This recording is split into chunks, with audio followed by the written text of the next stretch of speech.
Yes, what is going on, everyone? Welcome back to the Rugby Muscle Podcast.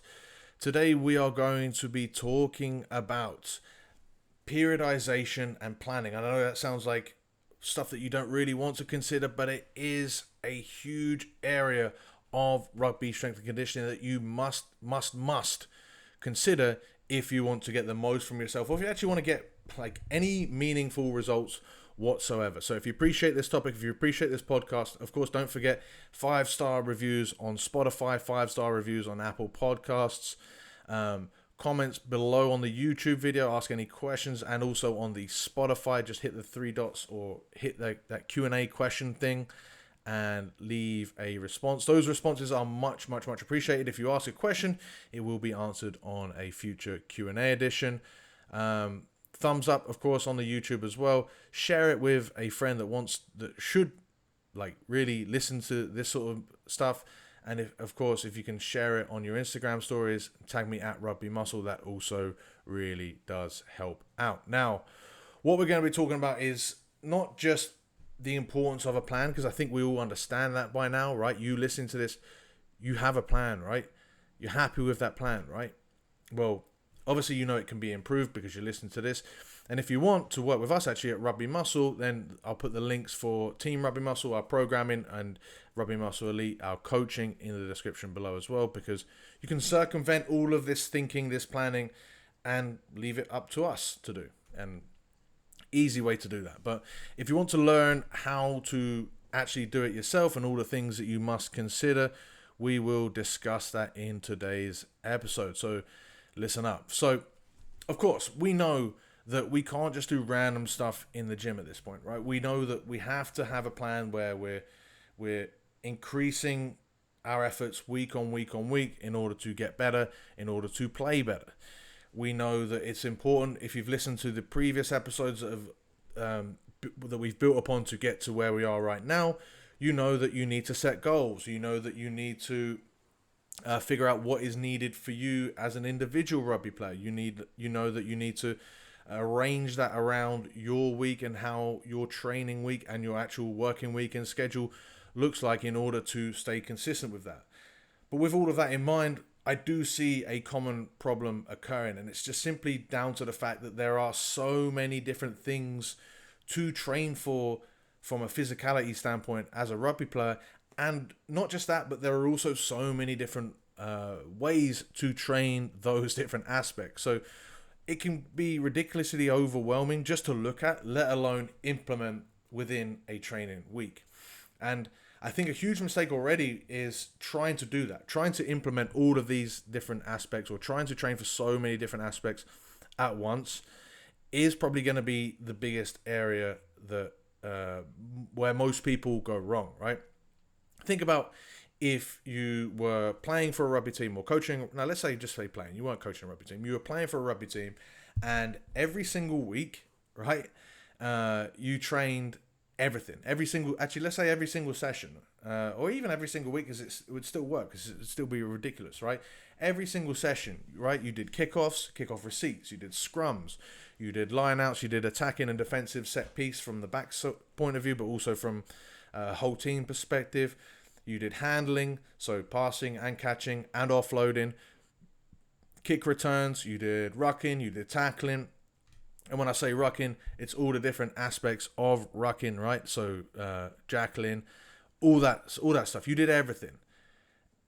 How much time, how much energy, how much improvement could you really dedicate towards each of those areas? Very little, right? It would be kind of ridiculous. It's just not a feasible way to train.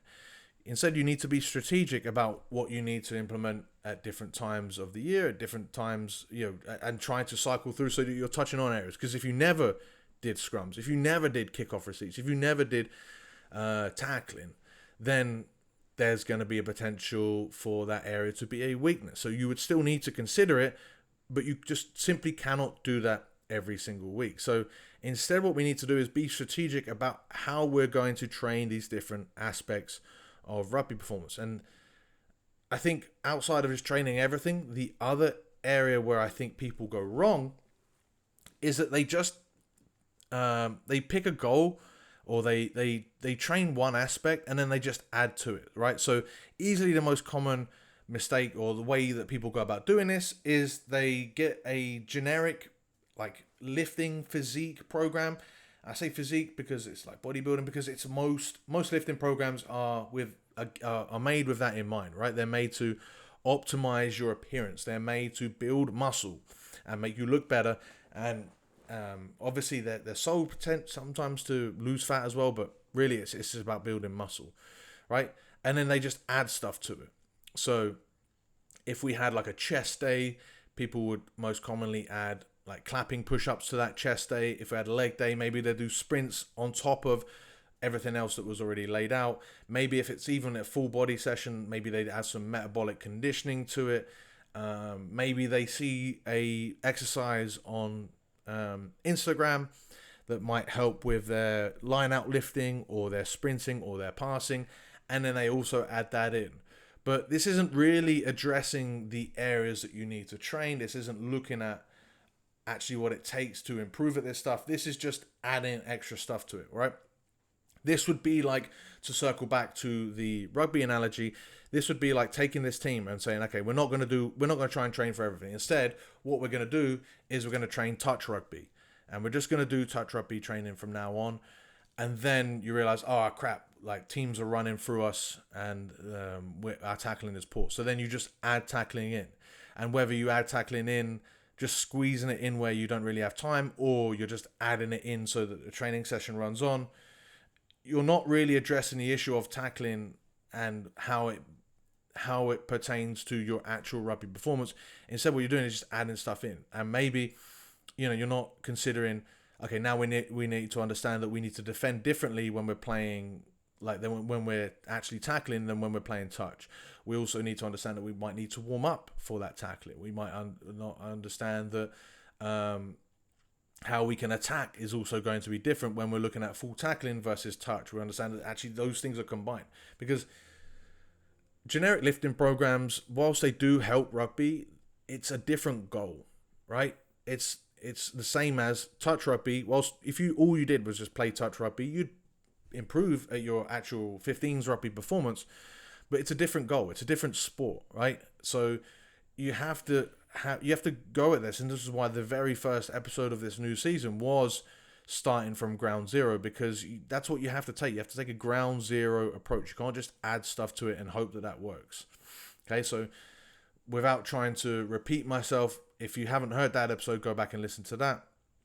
What you need to do is have more of a comprehensive approach that starts from ground zero, that addresses the different areas which I spoke about in the previous 2 episodes of rugby strength and conditioning. So we're looking at aerobic capacity, we're looking at strength and size, we're looking at movement quality, we're looking at speed, and we're looking at power. Those 5 elements, we need to really understand that those 5 things deserve their own protocols and like actual dedication, actual time spent training towards getting better at those physical traits, rather than just adding that in. Okay, and it doesn't have to be overwhelming. It doesn't have to be, okay, now what I'm going to do is a powerlifting program to get bigger and stronger, and a marathon training or a 10K training program to get aerobically better, and then I'm going to do a calisthenics program or some other agility program to get my movement quality better, and then a sprinters program as well, because you're just going to add too much, and there's no way you're going to be able to recover from all of that training. And luckily, right, for rugby, we can look at, and you've probably heard me, if you've been listening to this podcast for a while, you've heard me talk about the 80-20 principle and its truth, especially when it comes to rugby strength and conditioning, that it really does work out like this. So if you've never heard of this, it's also known as the Pareto principle. It states that 20% of your efforts produce 80% of the results, right? So if you extrapolate that further, that means that the next 80% of your efforts are only going towards the last 20% of your results. And that's really important to understand, because when you look at rugby players, we're looking to get, basically, if you look at professionals as well, we're looking to get like 80% across the board, right? Most professionals, they're aerobically fit enough to probably run a 4-hour marathon. They're fast enough to run a decent 100 meters sprint. They're strong enough to put up some decent powerlifting numbers, but they're not world class at any one aspect. Some freaks are, but that's not the point, right? You just need to get 80% of the way, and that is great news for you, because in order to, if you're really trying to get 100%, you actually need to do like 4 to 5 times the amount of work, according to this theory, right? Now, what we can do is say, okay, we're only going to focus on 80%, work towards getting 80% across the board. Then when we look to try and improve even further, we can do that by extending the time horizon out, right? So rather than say we've got to do 4 times the amount of work within that month or within a given period of time for a program, we're looking at doing 4 times the amount of work over just by extending our time horizon out, right? So instead of trying to get this result in 2 months, now we're looking to get this result in 8 months, and we're being strategic about that, because then we're not only have we got this result in 8 months, but now we've also improved in several other areas, or we haven't regressed in several other areas, and we're getting better. That's one way to look at it. The other way to look at it is to do what I really want to talk about in this podcast, and that is utilizing sort of block periodization. So strategizing different components, different areas to train for different periods of time for the year, as well as different needs, and whatever it is that you want to train for or need to train for at that period of time, right? So basically this means having a plan to train certain elements at certain different times of the year, or certain different times of your own timeline, depending on where you're at. Okay.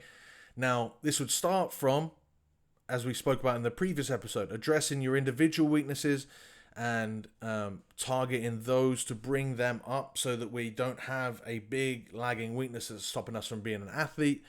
We would then make sure that we would basically target those, and anything that we're already decently proficient in, we'd basically put that on the back burner. Okay. And then we would try to bring everything else up. And that's how I would approach it until you become a well-rounded athlete. So you'd work mainly on your weaknesses. For the most part, that's not going to take too long, depending on how weak you are in one of those areas. But if you're already playing rugby, you're not going to be that aerobically weak. It's just something that would need to be prioritized for a little bit. And then we can work on trying to get better in several other different areas. Now, you could do this based on what you perceive is going to be your strength when you're playing in the next season or the next period of time.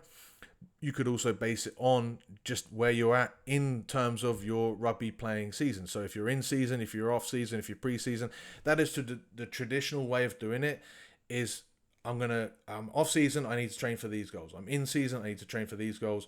I'm pre-season, I need to train for these goals. And we'll talk about that in a second, but that's just one of the approaches. You don't have to do that. You can train to get bigger, and stronger during the season at the expense of your conditioning, because there's several different ways to work it. But if you're already fit, then you just don't need to do it, and you're always going to keep getting topped up by your games, by your training, etc.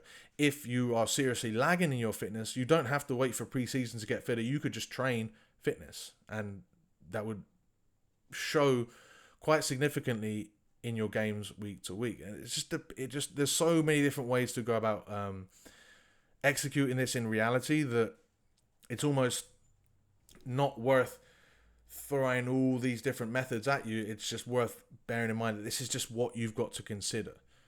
Okay, so it's not. So when I get into what I'll do now is the different phases of the season and how it is most commonly approached. Just understand that this doesn't necessarily 100% have to apply to you, and maybe I'll touch on those as we get into it. So firstly, right, pre-season.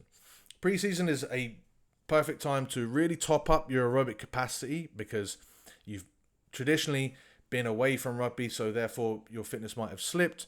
I think more importantly for me is to touch on the elements of speed, power, and that special strength to prepare you for collisions, to transfer whatever gains, strength and size wise that you made, potentially even aerobic conditioning wise that you've made, to transfer that onto the pitch. So this would be the one time I'd really make sure that we are doing high intensity power intervals. So working 5 seconds of all out sprints or all out conditioning as fast as we can to get used to recovering from that real high intensity effort and to prepare to go again. I'd also look at speed, because speed is something that will diminish when it is untrained, and it is most likely not going to be trained in the off season because there's no need to train it right in the off season because you're not playing every single week. So it's just not a need to focus on it. I'll touch on that when we get into the off season as to why that might be the case. But now it is the case that we need to train speed and power. We need to get back to moving fast, moving explosively, and actually working the technique of speed, because that's going to help us when it comes to finally getting back and playing rugby. It's also going to prepare us for injury prevention, because it's going to get our hamstrings used to, we can control that volume and allow our hamstrings to become nice and strong so that we don't sprint out of nowhere or sprint fatigued out of nowhere and pull a hamstring in pre-season or in the first few games of the year. So we're really just preparing for games to come in pre-season. We're not solely working on fitness. It's traditionally left to get fit in pre-season. I think you should go into pre-season being fit so that then pre-season can be, a month or two dedicated towards just being ready to play. Okay? Now, in season, because of the fact that you've got your rugby training 1 to 2 to 3 times a week plus your rugby games, you're looking at less volume, and you're looking at potentially handling this as far as 2 mini peaks in intensity. So your game day or the day before a game, the days that you can be nice and intense, obviously extremely low volume the day before the game, but you can put some decent intensity into that session. And then as far away from that game as you get. So if you're playing on Saturday, that day would probably be Tuesday, right? And you can peak strength a little bit higher or peak intensity a little bit higher, maybe on that Monday, maybe on that Wednesday, and you would have 2 peaks, 2 valleys, right? So your Monday, Tuesday would be 1 peak, your Friday, Saturday would be another peak, and then between that you'd have nice low intensity, but still training. You'd still train, but you wouldn't have that intensity, and then the volume would manage itself from there, and depending on what aspect of performance you want to work on. So in season, you've got lots of different areas that you can work on. I think we do need to touch on speed, particularly max out speed, particularly power as well. And then there's definitely still a case for keeping your aerobic conditioning ticking over, just for a recovery standpoint, for a blood flow standpoint, but also for a fact that most players will still continue to experience a huge benefit in their playing ability if they were just to continue to get aerobically fit, particularly amateur rugby players. I do believe that. I do believe that has a lot more return on investment than players that are already strong adding an extra 5 kilos to their lifts. But if you're someone that needs to get bigger, get stronger, that is still going to be in there as well. And you can use those 2 spikes in intensity during the week to train those things. And then in the off season, of course, as I just already mentioned, you're going to have less need for speed and power.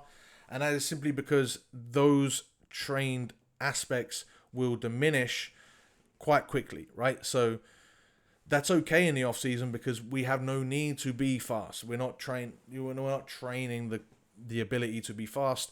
We're training the ability for that potential to be fast, when the season comes again. So if we take our time off of doing sprint work and we dedicate that towards strength work, we dedicate that towards potential some hypertrophy work, we dedicate that towards long, low, slow aerobic conditioning, then once we've got all of that and we've got all of that gains, that's given us more potential to be faster, so that when we come to pre-season or when we start approaching pre-season, we can then work on our speed, work on our power, and all of a sudden we're fitter, we're stronger, we've got more capacity to be faster, and now when we're training on those aspects of speed, we've got a much higher ceiling. Plus, you add in the fact that during an off-season week, you no longer have those need to have those two big spikes because you don't have a rugby game. So you don't need to condense your stresses. You can spread your stresses out between 3 intense sessions throughout the week. And now those could all be dedicated towards like strength and hypertrophy. And then you could have 3 dedicated towards low intensity aerobic capacity. But then again, as I've always said, right, depending on where your weakness is at, you can train any aspect at any period of time during the season. There is not a huge need to do it as I've just described. So make this individualized. Each training phase doesn't even necessarily have to be in season, off season, pre-season. During the in season, depending on where you're playing, right? If you're playing in England, for example, you've got 8 months of a season. Therefore, you can have 2 different 4-month periods, which is huge. Or you could have 4 different 8-week periods where you're training on slightly different goals throughout the season. So it doesn't necessarily have to change in off pre-season. It just has to change depending on what you're trying to achieve, how much better you are improving, when you're plateauing, when you need to change it up, when one aspect might be regressing, or when your goals just might change because something has happened, or you've noticed something that you need to work on. Okay, now those 5 things, once again, all right: strength and size, aerobic conditioning, aerobic capacity, power and speed, and then movement quality. Those things need to be worked on to improve your ability to play rugby. I don't think movement quality is ever a thing that is never worked on. It's just how you would go about addressing it. So you'd be looking at more rugby specific, like real rugby type movements during your in-season when you're playing, because that you want to transfer that to your games. And then when you're in off-season, you're just working at whatever you are doing, you're moving as perfectly as possible. And then to train these areas, to improve at these areas, essentially what I would do is I wouldn't build up the volume throughout the whole training block. I would build up the volume for just the first couple weeks, and then all I would do is, rather than say, you're going to increase sets or to build muscle, and you're going to decrease sets to build strength and then increase intensity, you're going to increase sets to and decrease sets to go fast or decrease distance. I wouldn't overly stress about that stuff. Instead, what I would do is build the volume up for the first couple of weeks, just so that you can become accustomed to that stress that you're putting on your body. And then I would stay at that volume. And what I would do is look to increase the quality of your work, right? So what that means for strength is you would look to add more weight to the bar, or you would look to add more weight, or potentially add some reps with the same load. I like to just continually try to add weight week on week. Whether that means reducing reps a little bit, that's fine, because you're still increasing strength, because you're still adding that intensity. If we're looking at power, we're looking at potentially adding weight, but also we're looking at adding speed, adding movement quality to that power, looking better, being more explosive. You know what is an explosive medicine ball throw versus like a weaker medicine ball throw. I'll just simply do that. When we're looking at aerobic capacity, I wouldn't necessarily try to increase the distance and the time. I would like to try to increase the distance within the same period of time, right? Or keep the distance the same, but reduce that time slowly. Or keep the distance and the time the same, but see that heart rate trending down for the same amount of work. That way we're still knowing that we're getting fitter. People want to think that you need to continually improve and make it harder and harder and harder week on week on week. You don't. You just need to get better week on week, right? And sometimes that does mean making it harder, i.e. adding weight to the bar. But sometimes it just means spending enough time training that quality. And I know that sounds really vague and it's frustrating, but this is the process. This is how it works. There is no magic periodization strategy. There is no magic amount of volume that is going to increase your strength compared to another amount of volume. There is no magic protocol that is going to get you suddenly ridiculously fitter or faster. There is just a decent amount of time and dedication spent towards increasing that physical quality. And this approach that I'm talking about here just allows us to get the most amount of quality work in throughout a given period of time, year, season, whatever way you want to look at it. And that's the way I do it. So hopefully that makes sense.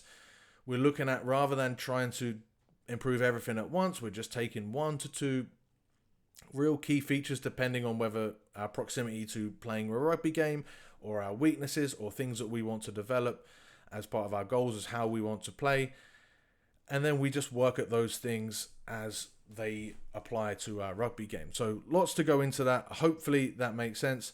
Incorporate these strategies into your training programs if you want to optimize performance and decrease injury risk, but also like optimize enjoyment, optimize the most amount that you're going to get from it. And understand that it's not a case of, and we like to do this, we like to train specific protocols because we can then see ourselves improve. But we can see ourselves improve anyway. We just need to spend enough time working on these different traits in order to see that improvement. So if you want help with this, of course, links will be in the descriptions below for how you can work with Rugby Muscle. But thank you for listening to this episode. If you have enjoyed it and you haven't clicked 5 stars, or you haven't given us a review, haven't given us a thumbs up, please do those things. It really does help out. If you have any questions off the back of this, especially on specifics of stuff that you want to work on, let me know in the comments, either on Spotify or on YouTube. Stay tuned for future episodes. Go back and listen to other previous episodes if you haven't done so already. Hit subscribe, and I'll catch you guys in the next one.